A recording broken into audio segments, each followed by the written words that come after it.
Tertiary structure of DNA. So actually ப்ரோகேரியட்ஸ்ல பார்த்தோம் அப்படின்னா இதுதான் கடைசி இதுக்கு ரொம்ப அல்டிமேட் லாஸ்ட் ஃபார்ம் ஆஃப் ஸ்ட்ரக்சர்னு வந்து சொல்லலாம்.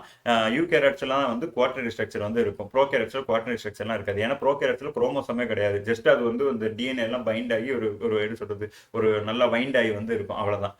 இப்போ இந்த டெர்ஷரி ஸ்ட்ரக்சர் சிம்பிளா என்ன சொல்லலாம் அப்படின்னா சூப்பர் காயில்டு ஃபார்ம் அப்படின்னு வந்து சொல்லலாம். இது என்னப்பா சூப்பர் காயில்டு அப்படின்னா, காயில்னா ஒன்றும் கிடையாது, சுத்தி வைக்கிறது. சூப்பர் காயில்னா நல்லா சூப்பரா சுத்தி வைக்கிறது, அதுதான் சூப்பர் காயில்டு ஃபார்ம். இந்த பிக்சர் உங்களுக்கு பார்த்தாலே வந்து தெரியும். இப்போ இந்த சர்க்குலரா இருக்கும் போது நிறைய இடத்த வந்து இது வந்து பிடிக்கும். இதுவே நீங்க அப்படியே நல்லா திருகி இப்படி வச்சீங்க அப்படின்னா உங்களுக்கு வந்து கம்மியான இடம் தான் வந்து பிடிக்கும். ஸோ அதுதான் வந்து சூப்பர் காயில்னு சொல்றாங்க. ஸோ சிம்பிளா சொல்லணும் அப்படின்னா, இப்போ என்னோட ஐடி கார்டு இருக்கு, இதை வந்து இப்போ பார்த்தீங்க அப்படின்னா இது வந்து சர்க்குலர் அப்படின்ற ஃபார்மில் இருக்குன்னு வச்சுக்கோங்க. இதை நீங்கள் இப்படி நினச்சிக்கோங்க.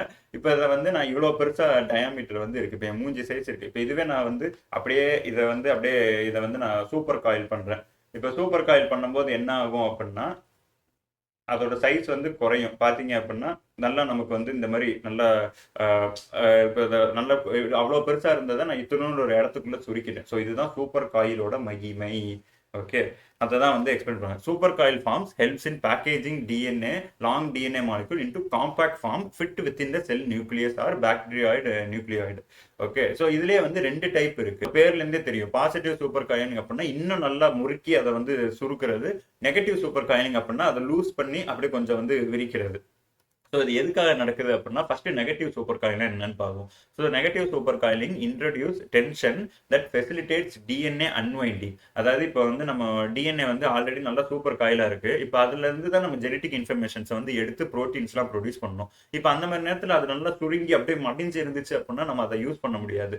அந்த நேரத்தில் என்ன ஆகும் அப்படின்னா சில என்சைம்ஸ் வந்து அதில் உட்காந்து அந்த டென்ஷனை வந்து அப்படியே ரிலீஸ் பண்ணி விட்டுரும். ஸோ என்ன ஆகும் அப்படின்னா அப்போ வந்து அந்த நூலாக தனியாக வந்து நமக்கு வந்து அந்த என்சைம்ஸ்லாம் வந்து உட்காந்து ப்ரோட்டீன்ஸ் வந்து ப்ரொடியூஸ் பண்ணி நம்ம மெட்டபாலிசம்லாம் ஒழுங்காக நடக்கும். ஸோ வந்து இந்த டிரான்ஸ்கிரிப்ஷன் ரெப்ளிகேஷன் இதெல்லாம் நடக்கிறதுக்கு இந்த நெகட்டிவ் சூப்பர் காயிலிங் வந்து தேவைப்படும். பாசிட்டிவ் சூப்பர் காயிலிங் என்ன occurs when DNA is overbind. So வந்து சில நேரம் வந்து இந்த செல் டிவிஷன் இதெல்லாம் நடக்கும்போது இன்னும் நல்லா அந்த இதெல்லாம் வந்து நல்லா எப்படி சொல்றது டைட் ஆகணும், நல்லா கண்டென்ஸ் ஆகணும். ஸோ அந்த மாதிரி டைம்ல வந்து பாசிட்டிவ் சூப்பர் காயிலிங் வந்து நடக்கும். ஸோ இதுதான் negative and positive super coiling உள்ள டிஃபரன்ஸ். இப்போ இதுவே அடுத்து நம்ம யூகேரியட்ஸ்ல பார்த்தோம் அப்படின்னா குரோமாட்டின் அப்படின்னு வந்து சொல்லுவாங்க. ஆக்சுவலி இதுல வந்து இன்னும் எக்ஸ்ட்ராவா நம்ம நிறைய டேர்ம்ஸ் வந்து படிப்போம். உங்களுக்கு வந்து சிம்பிளா வந்து சொல்லிடுறேன். இன் யூகேரியட்ஸ்ல எடுத்துக்கிட்டோம் அப்படின்னா DNA is wrapped around a protein called histone. So ரொம்ப முக்கியமான ஒரு ப்ரோட்டீன் ஹிஸ்டோன். இப்போ இந்த பிக்சர் பார்த்தீங்கன்னா இங்கே வந்து ஒரு சிடி டிஸ்க் மாதிரி ஒன்று இருக்கா.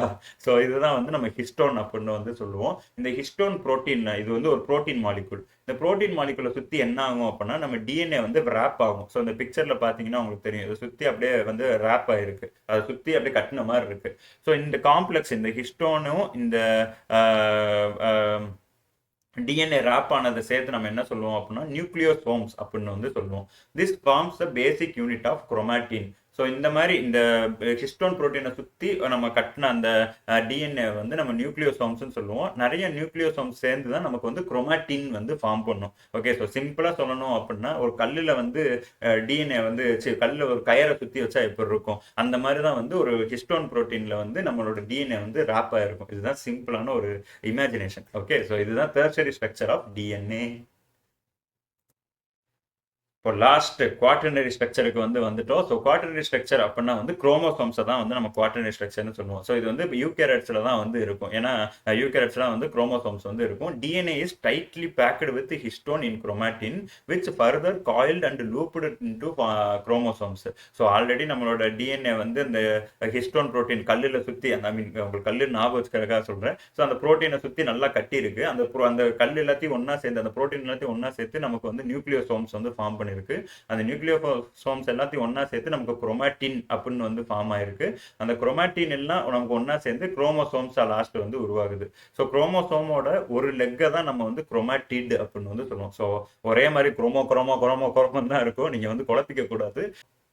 ஸோ இது சிம்பிளாக ஞாபகம் வச்சுக்கணும் அப்படின்னா நீங்கள் வந்து ஃபஸ்ட்டு அந்த டிஎன்ஏ ஞாபகம் வச்சுக்கோங்க. ஸோ அந்த டிஎன்ஏ வந்து ஒரு ப்ரோட்டீனில் வந்து அப்படியே ரேப் ஆகிருக்கும். அந்த ப்ரோட்டீன் பேர் வந்து ஹிஸ்டோன். ஓகே, இந்த ரேப் ஆனது ஒரு 2-3 ரேப்பாக இருந்த அந்த காம்ப்ளெக்ஸை வந்து நம்ம நியூக்ளியோசோம் அப்படின்னு வந்து சொல்கிறோம். இந்த நியூக்ளியோசோம் வந்து நிறைய ஃபார்ம் பண்ணியிருந்ததை வந்து நம்ம குரோமாட்டின் அப்படின்னு வந்து சொல்றோம். இந்த குரோமாட்டிட் வந்து நமக்கு ஒண்ணா சேர்ந்து ஒரு லெக் வந்து ஃபார்ம் பண்ணுச்சுன்னா அதை குரோமாட்டிட் அப்படின்னு வந்து சொல்லுவோம். ஸோ இங்க பாத்தீங்க அப்படின்னா இந்த ஒரு லெக்கை தான் வந்து நம்ம குரோமாட்டிட் அப்படின்னு சொல்லுவோம். இந்த மாதிரி குரோமாட்டிட் எல்லாம் ஒண்ணா சேர்ந்ததை நம்ம வந்து குரோமோசோம் அப்படின்னு வந்து சொல்றோம். ஓகே, ஸோ இதுதான் அந்த ஒரு ஒரு கரெக்டான ஒரு ஆர்டர். ஓகே, ஸோ இப்போ histones R the protein that find to the DNA. இப்போ இந்த ஹிஸ்டோன்றது ஒரு முக்கியமான ஒரு ப்ரோட்டீன், அதுதான் வந்து நம்ம டிஎன்ஏ கூட பைண்ட் ஆகி அது சுற்றி ரேப் ஆகுது. இந்த இந்த நியூக்ளியோசோம் நம்ம பார்த்தோம்னா, அதாவது அந்த ஹிஸ்டோனும் அந்த டிஎன்ஏவும் கலந்த அந்த காம்ப்ளெக்ஸை நம்ம வந்து நியூக்ளியோசோம்ஸ் அப்படின்னு சொல்றோம். இதில் பார்த்தோம் அப்படின்னா 147 base pair of DNA wrapped around octamer histone protein. So இந்த இப்போ உங்களுக்கு சிம்பிள் அனாலஜி சொல்லணும்னா, ஒரு கல்லை சுற்றி 147 சென்டிமீட்டர் கயரை வந்து சுற்றினா எப்படி இருக்கும், அந்த மாதிரி வந்து இந்த ஹிஸ்டோன் ப்ரோட்டீனை சுற்றி 147 பேஸ் பேர் டிஎன்ஏ வந்து சுற்றி இருக்கும். அந்த இப்போ அந்த ப்ரோட்டீனுக்குள்ளே நம்ம பார்த்தோம் அப்படின்னா அது வந்து ஒரு ஆக்டோமர் ஸ்ட்ரக்சராக இருக்கும். ஆக்டோமர் அப்படின்னா வந்து ஆக்டா அப்படின்னா 8 அப்படின்னு அர்த்தம். ஆக்டோபஸ் நம்ம கேள்விப்பட்டிருக்கோம்ல. ஸோ அந்த ஆக்டோமர் இதுல வந்து 8 பீசஸ் வந்து இருக்கும். இந்த 8 எப்படி இருக்கும் அப்படின்னா 2 காப்பீஸ் ஆஃப் 4 பார்ட்ஸ் வந்து இருக்கும். அதாவது 4 பார்ட் தான், அது வந்து 2 காப்பியில வந்து இருக்கும். H2A, H2B, H3, H4. So இதெல்லாம் பார்ட்ஸ் ஆஃப் ஹிஸ்டோன். இதை பத்தி நான் டீட்டெயிலாக இன்னொரு வீடியோ போடுறேன். இந்த 4 பார்ட்டும் சேர்ந்து 2 காப்பீஸா வந்து இருக்கும். அதை தான் வந்து நம்ம ஆக்டோமர் ஃபார்மேஷன் அப்படின்னு சொல்லுவோம். ஸோ இந்த பிக்சர்ல பாத்தீங்கன்னா உங்களுக்கு டீட்டெயிலாக எல்லாம் வந்து புரியும். Linker DNA connects nucleosomes and histone H1 may assist in further DNA compaction. அதாவது இன்னும் வந்து H1 அப்படின்னு சொல்லிட்டு இன்னொரு ஒரு பார்ட் வந்து சப் யூனிட் வந்து இருக்கும். அதுவும் கூட அந்த இது சேர்ந்து நமக்கு வந்து டிஎன்ஏ வந்து நல்லா கண்டென்ஸ் பண்றதுக்கு ஹெல்ப் பண்ணும். ஸோ இப்போ இந்த பிக்சர் பார்த்தீங்க அப்படின்னா டிஎன்ஏ வந்து இருக்கு, அது வந்து ஹிஸ்டோன் புரோட்டீனோட வந்து நமக்கு வந்து அப்படியே ஃபார்ம் பண்ணி நியூக்ளியோசோம்ஸ் வந்து ஃபார்ம் பண்ணுது. இந்த நியூக்ளியோசோம்ஸ்லாம் இன்னும் நல்லா டைப் பண்ணி நமக்கு வந்து இந்த குரோமாட்டின் ஃபைபர் வந்து ஃபார்ம் பண்ணுது. இந்த குரோமாட்டின் வந்து நமக்கு வந்து இந்த குரோமாட்டிட் ஃபார்ம் பண்ணி இந்த குரோமாட்டிட் எல்லாம் சேர்ந்து நமக்கு குரோமோசோம்ஸ் வந்து ஃபார்ம் பண்ணுது. ஸோ எவ்வளோ நீளமா இருக்கிறத கட்டி கட்டி கட்டி சுருக்கி இப்படி கொண்டு வராங்கன்றதை நீங்க பார்த்துக்கோங்க. ஸோ இதுதான் குவாட்டர்னரி ஸ்ட்ரக்சர் ஆஃப் டிஎன்ஏ.